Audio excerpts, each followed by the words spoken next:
કુંભારવાડામાં યુવાનની હત્યાના મામલે 5 શખ્સોનું રિકન્સ્ટ્રક્શન કરાયું। શહેરના કુંભારવાડા વિસ્તારમાં 2 દિવસ પૂર્વે મોડી રાત્રે નજીવી બાબતે થયેલી જૂથ અથડામણમાં એક 23 વર્ષીય આશાસ્પદ યુવાનની કરપીણ હત્યા કરવામાં આવી હતી।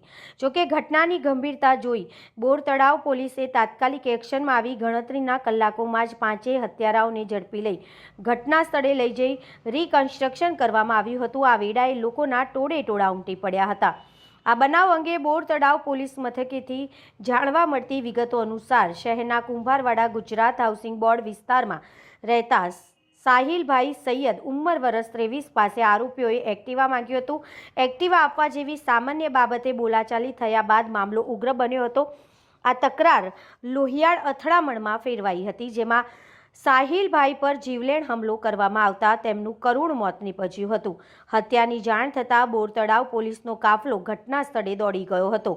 પોલીસે અલગ અલગ ટીમો બનાવી તપાસ તેજ કરી હતી અને ગણતરીના કલાકોમાં જ મુખ્ય 5 આરોપીઓને ઝડપી પાડ્યા હતા, જેમાં પકડાયેલા આરોપીઓમાં નદીમ મંસૂરભાઈ સોરઠિયા, સલીમ કાસમભાઈ સોરઠિયા, સાહિલ રસુલભાઈ શાહ, શાહનવાઝ સલીમભાઈ સોરઠિયા તથા સિદ્દીકી સલીમભાઈ સોરઠિયાની પોલીસે ઝડપી લઈ કાયદેસરની કાર્યવાહી હાથ ધરી હતી। ઘટના સ્થળે લઈ જઈ રિકન્સ્ટ્રક્શન કરવામાં આવ્યું હતું। આવેલા લોકોના ટોળાઓ ઉમટી પડ્યા હતા। રિપોર્ટર ફિરોઝ મલેક, ભાવનગર।